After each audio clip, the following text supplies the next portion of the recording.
Namaste, Menjua-jua. Perkenalkan, nama saya Inandin Elisa Boruginting. Saya seorang guru di SMA Negeri 2 Tanjung Morawa. Video ini saya buat untuk memenuhi tugas akhir saya dalam webinar yang diselenggarakan oleh Pemerintahan Indonesia India pada tanggal 2 sampai 4 Desember 2020. Topik yang kami bahas adalah The Art of Virtual Teaching. Sejak pandemi COVID-19 menerpa dunia termasuk Indonesia, banyak hal yang berubah, baik itu perubahan dari segi perekonomian, kebiasaan, kesehatan, maupun pendidikan. Nah, untuk itulah saya sebagai guru wajib mengikuti perubahan tersebut. Pendidikan sekarang berubah, mulai dari class become glass or room become Zoom. Dengan kata lain, COVID-19 memaksa seluruh elemen pendidikan berubah. Sebagai guru, saya tidak boleh patah semangat meski banyak halangan. Salah satu halangan yang paling berat adalah penggunaan komputer dan internet. Kenapa? Karena dulu alat seperti itu adalah second choice dalam mengajar. Guru terbiasa manual dalam mengajar. Dengan kata lain, terbiasa hanya memberikan tugas, PowerPoint, ataupun video. Tapi sekarang, guru dituntut untuk wajib paham atas perubahan yang terjadi. Seperti kata pepatah, guru itu ditiru dan digugu. Nah, kalau gurunya saja tidak paham atas perubahan teknologi yang terjadi, bagaimana dengan siswanya? Dan oleh karena itulah saya mengikuti webinar ini. Saya ingin meningkatkan kemampuan saya dalam mengajar secara online. Kita tidak pernah tahu kapan pandemi ini akan berakhir. Maka itu saya tidak menyurutkan langkah saya dalam berinovasi. Saya sangat senang dan bangga sebagai salah satu peserta di dalamnya. Seminar ini mengajarkan saya tidak hanya sebagai guru yang paham teknologi, tetapi sebagai mentor yang dapat dipercaya oleh siswa saya. Banyak materi yang bermanfaat yang saya peroleh pada webinar ini, seperti materi tentang beberapa skill yang wajib dikuasai siswa seperti learning skill yang di dalamnya critical thinking, creativity, collaboration, and communication. Lalu ada literacy skill seperti information, media, dan teknologi. Dan life skill seperti flexibility, leadership, initiative, productivity, and social. Dalam proses belajar mengajar, meminta feedback juga adalah hal yang wajib saya lakukan. Feedback yang positif maupun negatif sangatlah menolong dalam meningkatkan kemampuan serta membantu kita dalam mengambil suatu keputusan. Materi pada webinar ini juga sangat menarik. Para tutor seperti Mem Malpinder, Mem Sunaina Abuja, Mr. Sarajip Singh, dan Mr. Lopi Raj Gupta memberikan pengalaman mengajar mereka bagaimana menggunakan beberapa aplikasi yang dapat digunakan dalam virtual teaching. Satu hal yang baru bagi saya adalah Wakelet. Para tutor mengajarkan bagaimana cara menggunakan aplikasi tersebut dengan mudah. Ada banyak lainnya juga seperti Kahoot, Padlet, Mentimeter yang tidak pernah sama sekali saya gunakan. Sekali lagi, saya mengucapkan terima kasih atas ilmu yang sudah para tutor berikan. Semoga sehat selalu dan menjadi sumber pengetahuan dan kebaikan bagi orang lain. Seminar ini juga menyadarkan saya pentingnya asesmen dalam proses belajar mengajar. Sekarang pengetahuan saya bertambah. Terlebih sekarang saya paham apa itu assessment as learning, assessment for learning, and assessment of learning. Saya juga diajari bagaimana melakukan assessment yang baik secara online. Selama ini saya hanya melakukan evaluation tanpa assessment yang tepat. Melalui webinar ini saya paham perbedaan assessment dan evaluation. India. Nah, berbicara tentang India, saya tahu satu hal yang pasti, yaitu Bollywood. Saya jatuh cinta pertama sekali pada India adalah lewat sebuah film India Kuch Kuch Hota Hai. Ada Rahul dan Anjali, ada nyanyian dan tarian. Sejak itu saya menyukai India. Lewat film India, sedikit demi sedikit saya mulai tertarik akan orang, kebudayaan, dan bahasa yang mereka gunakan. India merupakan salah satu negara pengguna bahasa Inggris terbanyak. Dalam kesehariannya, orang India sering menggunakan bahasa Inggris. Meskipun saya tidak pernah berkomunikasi secara langsung dengan orang India, saya yakin bahwa orang India ramah dan baik hati seperti orang Indonesia. Saya menyukai pakaian sari yang digunakan oleh wanita India, gelang, dan berbagai jenis perhiasan yang biasa digunakan oleh wanita India. Sangat unik. Saya juga sedikit paham akan festival Diwali dan Holi yang saya lihat lewat TV. Di antara keduanya, saya sangat menyukai festival Holi, di mana semua orang dapat bermain dengan tepung warna di jalan. Luar biasa indah menurut saya. Dari webinar ini, saya juga tahu bahwa India memiliki tempat wisata-wisata yang mirip dengan wisata di Eropa.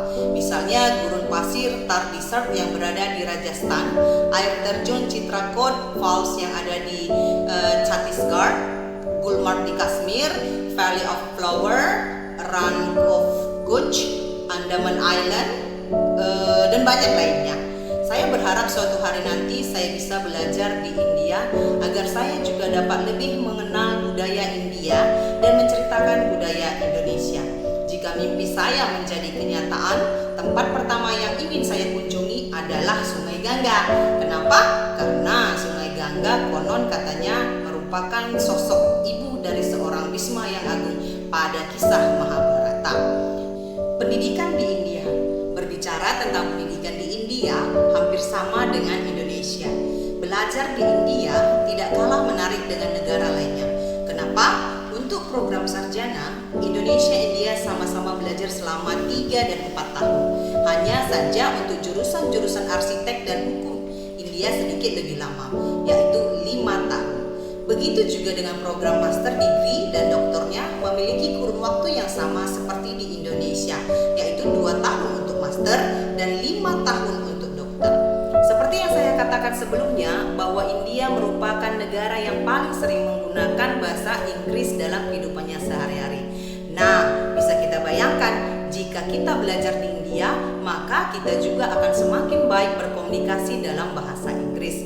Semakin kita lancar berkomunikasi dalam bahasa Inggris, maka semakin mudahlah untuk mendapatkan pekerjaan ataupun bekerja pada perusahaan-perusahaan asing yang terkemuka.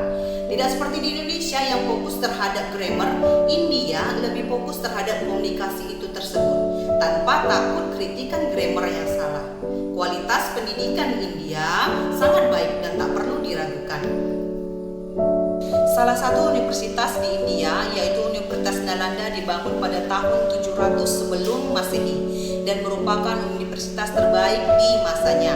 Ada beberapa jurusan yang paling diminati di India seperti sains, teknologi, teknik, kedokteran, seni, dan desain.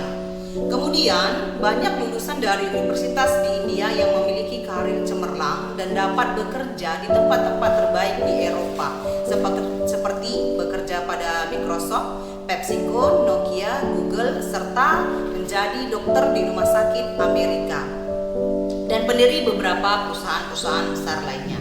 Banyak land invention yang sudah dibuat oleh India seperti yoga, ink, wifi, sampo, cheese, dan lain-lainnya.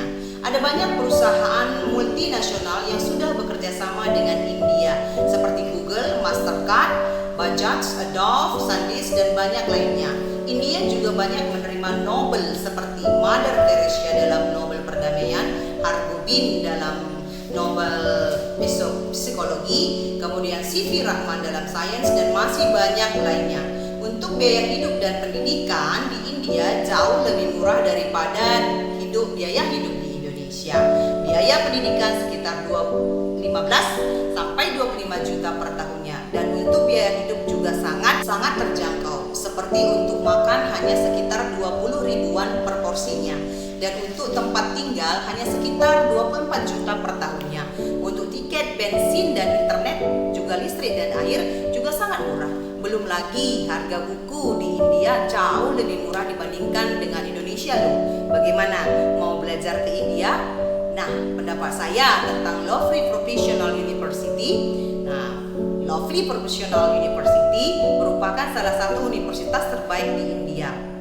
Universitas ini didirikan pada tahun 2005. Universitas ini memiliki 30.000 siswa yang datang dari India maupun mancanegara dan menawarkan lebih dari 200 program dari berbagai disiplin ilmu. Dosen ataupun pengajar di universitas ini juga sangat kompeten dan profesional pada bidangnya yang datang bukan saja dari India, tapi dari berbagai negara. Beberapa fasilitas yang disediakan oleh LPU adalah seperti ruangan kelas yang nyaman dan dilengkapi oleh audio, video, serta wifi untuk mempermudah proses belajar mengajar.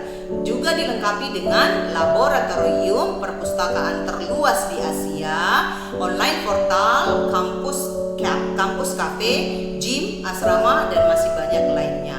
LPU juga menerima penghargaan sebagai universitas terbaik sejak tahun 2014 sampai tahun 2018. LPU juga banyak terlibat dalam penelitian. Alumni LPU juga sudah banyak bekerja di tempat-tempat terbaik di dunia. Universitas ini menawarkan kualifikasi pendidikan terbaik di dunia. Menurut saya, TIUPS International merupakan organisasi yang memperkenalkan pendidikan India di Indonesia, Malaysia, dan Singapura, bahkan Asia. TIUPS juga sangat membantu peserta didik yang ingin belajar ke India melalui informasi yang diberikan secara tentang sistem, cara, ataupun langkah-langkah yang harus dipersiapkan untuk belajar di India.